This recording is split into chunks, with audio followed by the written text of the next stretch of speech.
Hello chess lovers, I have an interesting game for you played at Tradewise Gibraltar 2018, where the white pieces is playing Valentina, Gunina and her opponent is Nigel short. Gunina started with e4 and knight f6 by short. Well, usually Nigel short is going for French defense. Gunina was prepared for French, but this time we see knight f6, Alekhine defense, e5, knight d5, d4, d6, knight f3, white is going for modern variations, g6, bishop e2, bishop g7, c4. Black tempts white's push his pawns forward with plans to undermine and attack the white structure later. Knight b6, e takes d6, c takes d6. We see castling by both sides, bishop g5, knight c6, h3, bishop f5, knight c3, h6, bishop e3, d5. But the c-pawn marches forward attacking black knight, knight c4, bishop c1 protecting the pawn, b6, b3, and we have reached a critical position. In this position, Nigel short made a very interesting decision. He captured on c5, sacrificing the knight on c4. Actually, that b takes c5 move is Angie's first choice. Let's see what's the idea hidden behind that sacrifice. B takes c4, c takes d4, knight takes d5. At any moment, black is preparing to push the d-pawn forward, using the weakness of the long diagonal and also the vulnerability of this bishop on e2. e6, bishop a3 counterattacking black rook. E takes d5. Well, instead of capturing on d5, it was better to play rook e8. If knight f4, then black is starting to push forward these mighty pawns.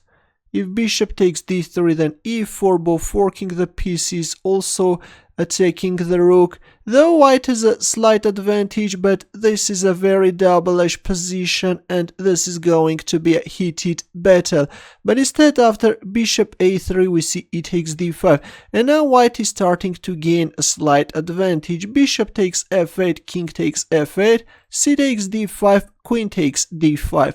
Well, black is an exchange down, but in return black has a very powerful passed pawn on d4 square protected by this mighty fianchettoed bishop. Bishop d3 stopping the pawn's further advancement, knight b4, and we see the exchange of light square bishops. Rook b1, knight d3, rook b7.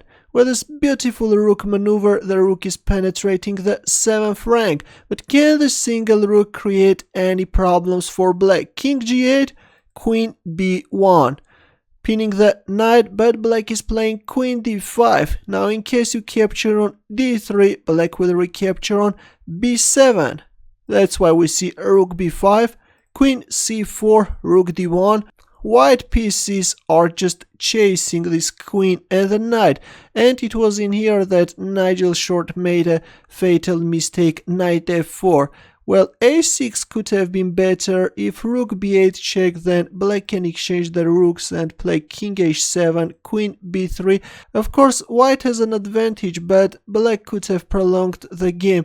But instead, after rook d1, we see knight f4. Here comes rook b8 check, and Nigel short resigned.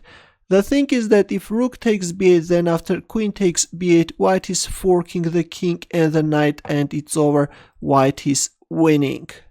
What do you think? Was Gunina happy with this victory? Yeah, sure. Especially because it's against Nigel. Yeah. Okay, congratulations, Valentina. If you enjoyed this crazy game, don't forget to give the thumbs up or subscribe to my channel. More games are coming. Good luck.